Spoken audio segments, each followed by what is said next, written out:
And thanks to the combination of a free market and the internet giving us all the tools we need to get around attempted bans and censorship, whether at a company or government level, we actually have more ways than ever to do this non-violently. When you really look at it, the core problem here is that we have religious zealots trying to force their regressive religion on us by destroying our entertainment and or other things we love. But conveniently for us, given what their targets are, this also gives us the perfect solution on how to deal with them. Remember, this is optional entertainment media we are dealing with here. This is not a necessity. We can live without it. We don't need to compromise. Hell, if they succeed in destroying it, we're not going to need to compromise anyway. Would you continue consuming entertainment that's not entertaining anymore? I don't think so. We're already going to walk away. If a given piece of entertainment isn't to our liking, we will vote with our wallet and give that money to someone who does give us what we want. It's as simple as that. Creators of entertainment have only one choice if they want to survive.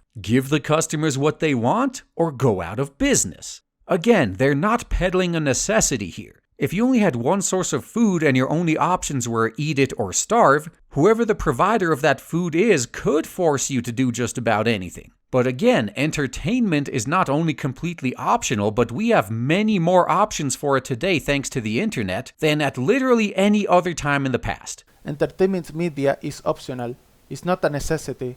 I don't like quoting characters from TV shows, but as Sheldon Cooper from The Big Bang Theory stated, "We have to take in nourishment, expel waste, and inhale enough oxygen to keep our cells from dying. Everything else is optional." Regin argues that because there are causes, ideologies, and religions embedding specific forms of entertainment by not making them entertaining anymore and make them propaganda vehicles, it also gives us the solution of not compromising and give money to somebody else who does provide the entertainment. For example, when Dead or Alive 6 was being in the works, developers claimed that they seek the mainstream audience for tournaments in the eSports. So they decided to remove the fan service by disable, or at least making them less notable, the breast physics and making outfits that aren't as revealing as the previous games to not get anyone offended by it. Meanwhile, Soul Calibur 6 chose to keep their fan service to the game. When the two games came out and there were eSports tournaments of this, there were spectators in Soul Calibur than in Dead or Alive. What happened is because the customers and outsiders realized that Dead or Alive 6 doesn't give their main selling point anymore, which is attractive games with breast physics in a fighting game, they decided to migrate to spend their attention and money on an alternative close to Dead or Alive, which it is, in this case, Soul Calibur 6. Customers want something special and appealing, and on top of that they have a character creator mode. And like Regin stated before, if you don't provide that something special and appealing, you'll most likely go out of business. In the end, you could force someone if you are the only food provider around, but eating food is a necessity, while entertainment is optional, and there are many providers of entertainment, so we are provided with alternatives if we are not satisfied with one certain product, as Regin next elaborates.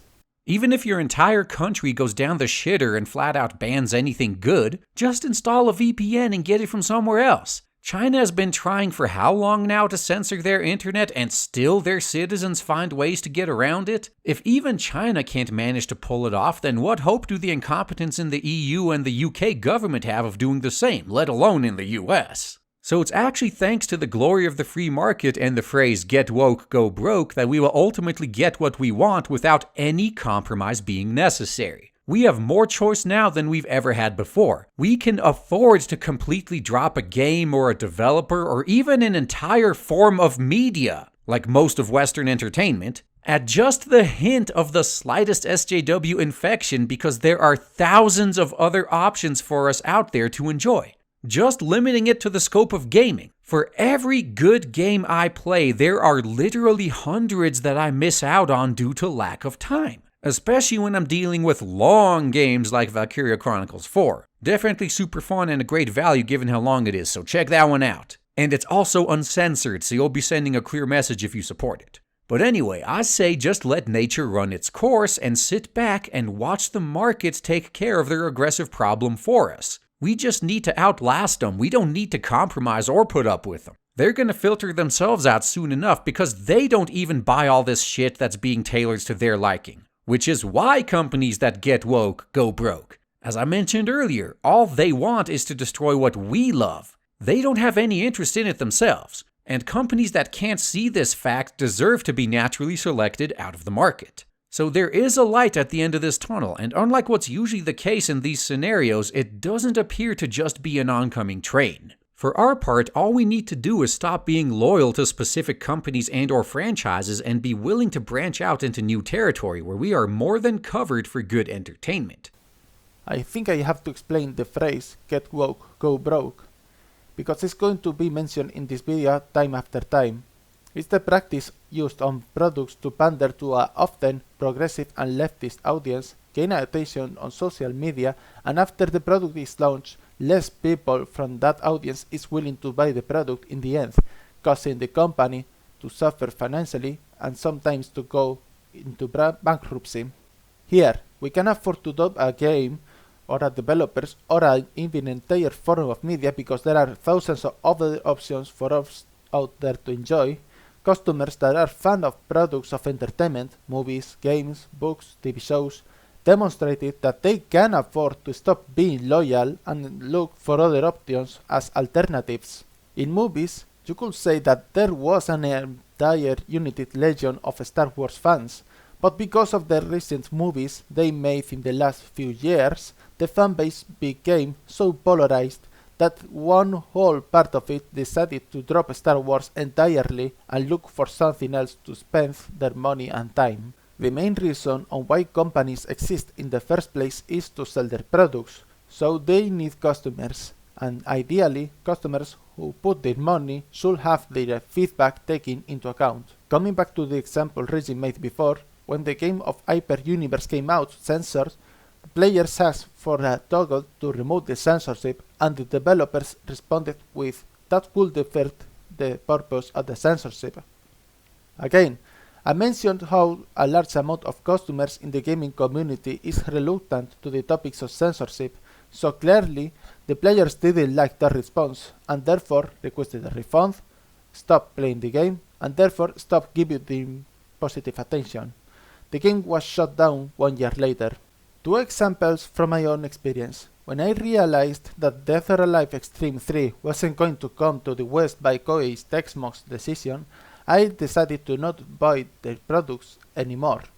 Funny enough, that's when I, much later, decided to be willing to go into new territory and discovered games with fanservice like Hunipop, Hyperdimension Neptunia, and Senran Kagura. Sure, I played Hunipop before knowing the Dead or Alive issue, but when I discovered these other 2 franchises, I then realized that there are way more niche games that can provide what Dead or Alive Extreme 3 would have offered if they came to the West. And the second example in my experience, I went to the cinema mainly to see the movies Pixar made and the Marvel Cinematic Universe movies, and honestly I've seen other kinds of movies there. Every movie made in the West didn't entertain me enough to consider them good movies. Sure, there are exceptions like Passengers and Joker. I loved these movies after seeing dozens and dozens of other movies that I didn't like, including the ones Pixar made. And after seeing the movie of Avengers Endgame, there wasn't any reason for me to invest anymore on the Marvel movies and by extension the rest of Western movies. Meanwhile, I branched out on new territory and started to discover more works of Japanese animation, also known as anime, and I began to enjoy them much more than with the Western movies. That's what Reggie meant when he said, even an entire form of media. I dismissed the whole Western cinema industry because I wasn't satisfied with it. I wasn't willing to give money for 20 more movies to end up liking 1 or 2. I moved on to some alternative to it, and that is anime. And I enjoy it more than watching Western movies. In other words, why should I buy the Dead or Alive games when the features presented in these games are covered by other games I like more? And why should I give money to the Western cinema just to watch a huge portion of movies and end up disliking them? They don't have any interest in themselves, and companies that can see this fact deserve to be selected out of the market. It's actually a case of get woke, go broke, with games that deliberately pander to the progressive or the pro-censorship audience just to receive less sales. Instead of mentioning the example of Hyperuniverse once more, let's go for a different example, Lawbreakers.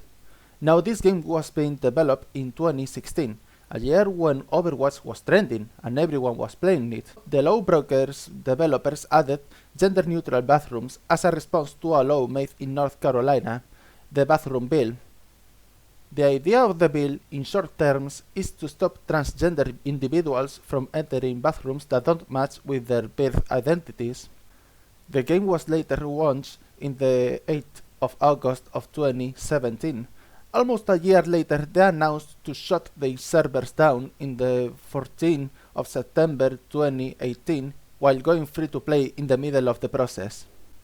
Frankly, I don't see how adding gender-neutral bathrooms is going to drive Overwatch players out to play your game, let alone in the same date when Overwatch was on the rise. It only adds political support from the LGBT community and probably some sales, but not enough sales from that community to overcome Overwatch. The solution Raging presents is letting the free market decide its course while we, as customers, can decide on what to spend our money on. I previously mentioned how I decided to stop being loyal to the Western cinema and Koei Tecmo and look for more alternatives, such as anime and more games with similar features to Dead or Lives. That's what he meant with stop being loyal to specific companies, be willing to branch out into new territory. In other words, if a company stops providing the customers what they want, the customers will move to another alternative, and therefore that previous company will fall and die, give the customers what they want, or go out of business. Now, once that giving more options major point was explained, Raging presents the second major point, and while we can contribute it with few amounts of effort to stop the loyalty to companies that doesn't provide expected entertainment, this one requires way more amounts of effort, as he explains.